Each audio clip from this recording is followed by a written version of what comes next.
Alright, hi. So this one is a follow-up to the story I posted just before this one. So if you haven't watched it, I suggest you watch that one first. This is a story from a while ago. This is when I had recently joined a new company. It's more than a decade back, this story. I joined this new company. It was my first day, so I was going through all the induction procedures, and in between all of that, I guess after a little bit of the paperwork, I went to the cafeteria and grabbed myself a coffee. Now, while I was doing that, I was in kind of a queue. There were 2 or 3 people in front of me, and so they grabbed their coffee. And this machine was very peculiar in that it had a milk dispenser which you could use to top up your coffee with milk.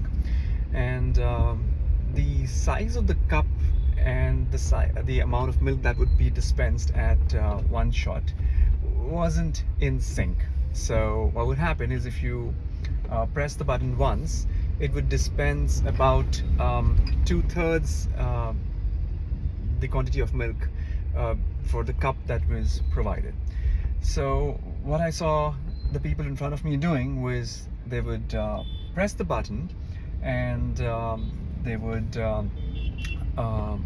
get 2/3 cup full of milk, and then they would press it again. Now this time the cup would fill up, and then it would start overflowing. So the people would just pull the cup away, and the milk would start overflowing and essentially draining into the bin. I looked at it and I saw pretty much everyone in front of me doing the same thing, and I was quite puzzled as to how this was not something that had been addressed.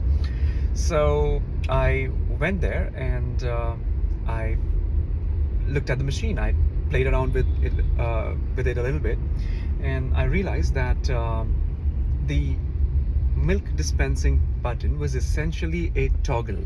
So what you could do is, you could press it once to start dispensing, and press it once again to stop dispensing the milk, which meant that you could stop it whenever you wanted. You didn't have to waste the milk. I went to the administration department and walked in there and said hi to the person who seemed to be in charge. And I was like, "Hey, hi, I'm so and so. I just saw there was a thing with the coffee machine, and I was wondering if you could help me, fix it by informing people about this particular thing." And for a second he looked at me and was like, "Hang on, who are you? I haven't seen you here before." I was like, "Yeah, I just joined today, so it's I don't expect you to know me, but yeah, we know each other now." And for some reason he was a little uninterested in the problem, and he asked me to go mind my own business. Frankly, I just walked out of there without much of a discussion beyond that point. But this thing kept nagging me through the day, so I went through my joining formalities, the rest of them anyway, and I continued thinking about this problem. And the first thing I did when I got my computer, my laptop, was I got the printer configured, and I printed a note. And the first 3 words on that note said, "Don't read this," in bold, large font. And below that, I wrote a message saying, "The milk dispensing button is a toggle. So if you want to turn the milk dispensing off, you just have to press it once again." I found a roll of cellophane tape, and I just went and stuck that next to the coffee machine, that particular piece of paper. And I stood on the side at a distance, and started observing. And pretty much anyone and everyone who would come to the coffee machine would read that note. You know how human psychology works. And sure enough, I saw that at least 8 out of 10 people started observing what I had hoped for them to. So people started using the milk dispensing button as a toggle, and they started toggling it off whenever their cups were full. Pun not intended. And I think over the course of the day, we must have saved a few tens of liters of milk, if not much more than that.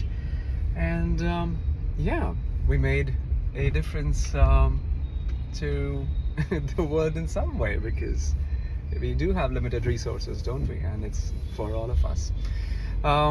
So that was the story. And I realized that when I recorded the story before this one, it all kind of comes together when you take ownership of situations. It's not that difficult, because you see a problem, you can either crib about it, complain about it, or try and do something about it. You may not always fix it, but if you don't try, you'll never know. All right, that is that for now. Thank you for listening. I'll see you in the next one.